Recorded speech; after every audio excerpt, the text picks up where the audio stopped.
So this is something that I created at the midway point in my healing journey. And this came about because I started to do mirror work with a friend, and it was in the arena of principle and understanding principle on a deeper level. And the mirror work was just through friendship, to be honest. And there was a lesson that I needed to learn. And when those lessons come about, I usually am the type of person, I have to wait, I need to see, I need to understand. So on the journey, I created this book. And in this book, there are different things, but specifically, when I was looking at principle, I created my own principles for my journey in healing, for my journey in process and vision. And I wanted to share some with you guys. I'll share something with you. I think somebody was speaking to this when healing can be performative and there's a role that you think you need to show up in, but because that process is non-linear, there is no way you need to show up. There's just the truth of the experience and trying to curate something that's honorable for you. And that's staying cognizant of the fact that you are an imperfect being. And because this process is imperfect, even if you are somebody who articulates in the realm of healing, if you're sharing that journey, do not keep yourself stagnant in the idea of what healing is. That's something I had to learn. And a part of that is embracing the darker elements of myself and the more shadow elements of myself, stripping the idea of who I thought I was and who I thought I needed to be. I spoke on this, who I thought I needed to be. I spoke on this as well. Things that I thought I was connected to creatively, that I had to invest in creatively.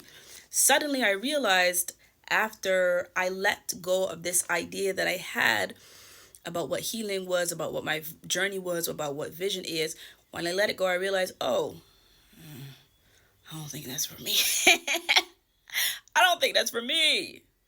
But I still love the idea of principle, so I want to share these with you guys.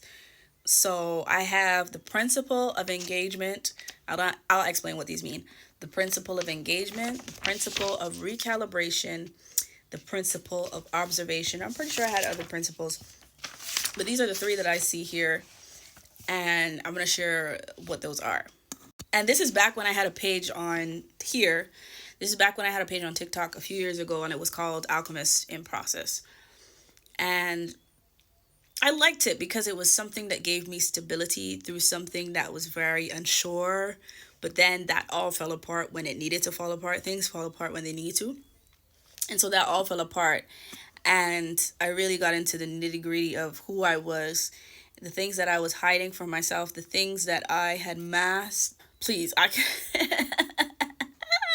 Anyway, let's get into it. The principle of engagement. I first defined principle. I'm not sure if I used the. I think I created my own definition. That's what I tend to do. Okay. So with these words, right? Engagement, recalibration, observation. I looked at the definition of the words. I knew the definition of the words, obviously, but I also gave them my own definition to help me deepen my connection to the principle. And that was something I did with other elements of my work. Whenever I was going through and creating things, I would give my own definition to show the relationship to the process, not just the definition on its own, if that makes sense.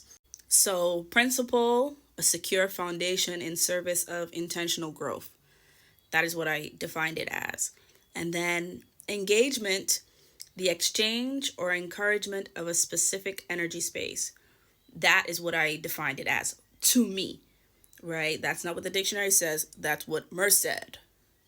The principle of engagement says, the principle of engagement is aware of where you are and where you intend to go. Open parentheses, it is in service of where you intend to be at all times. Close parentheses. Engage qualities and spaces that are in service of you. Okay? And then I also had rules. I wrote down rules for the process to help maneuver through that definitive space. So when you define the space, you also have to figure out how you're going to move through it, how you are going to show up in that principle. So the rules I had for engagement were stay aware, be accountable, be gentle, engage safely, be responsible, and be your first investment, right? I also gave an example. Okay, Merz, talk about some example. What's the example? Okay, so the example I gave was the victim blaming space. If you take accountability, you can no longer engage it. What's so interesting, right, is that that statement has nuance, but I would not have known it at the time. If you take accountability, you can no longer, I say, hold on, let me go there. The victim blaming space. If you take accountability, you can no longer engage it. Oh, I think this is just something I was enforcing. But that's not how it works, right? Even if I take accountability, okay, so this might be a little bit of a redefining. Even if I take accountability, there is something that I have to account for. The fact that this is a relearning process, right? Anytime you're unlearning something, trying to remove it from your system, whether it be how you've defined yourself in the past, you're trying to create a new narrative, right? That takes time. You're shifting and you're changing. And when you have invested in a space for so long, when you have affirmed something in your system, it is all that your system knows. There are going to be elements of survival that you instinctively engage in. And it has to be a continuous practice to release yourself from the habits that harm you because they looked like protection or they were there for your survival. And now you're trying to implement or create this new space that is honorable for you. So, with the principle of engagement, I would say I would put a nuance in there and I would just say engage and understand that once you show up in the space, you take accountability. You can recognize that the thing no longer serves you. However, leave room for, and this is years, y'all. It takes years sometimes to shift a lot of things. Leave room for the nuance of, relearning, shifting, and changing, and redefining character. Redefining the self.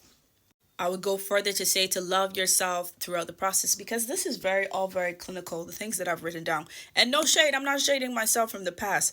I know I did this in this way for a specific reason. It was helpful for me to speak this way at that time.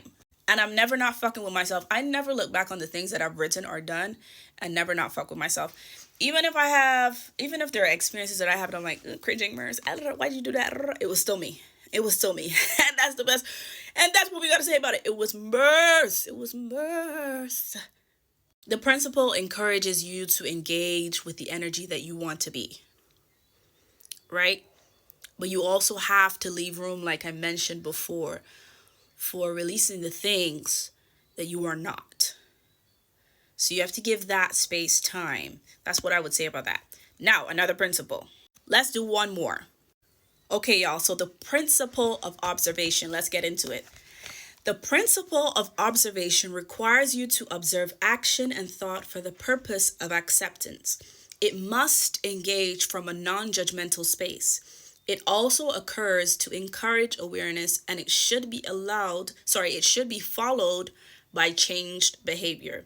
This idea was so powerful at the beginning of my healing journey, the idea of taking the non-judgmental stance where I could understand things intellectually. I do believe there's power in that. And yes, we have to shift into understanding that it's not linear and that regulating the nervous system is not something intellectual. But I also think it's so powerful to understand and come from a non-judgmental perspective, a shame-less perspective. And so the principle of observation is about that. It's about saying, I see this thing, I understand this thing, I know this thing. I'm not finding fault with it. I can see its faults and harm, but that's not the intention of this exercise. The intention is to see, to understand, to accept, and then eventually to change. We're not adding to the pain and we're not adding to the experience that's already one that is dishonorable. We're trying to change the narrative. And a part of that is being neutral, being on steady ground, so you can move forward in that honor that you require for your process and your journey. Anyway, I gotta go. I love y'all. Yeah. Oh, the video is ended.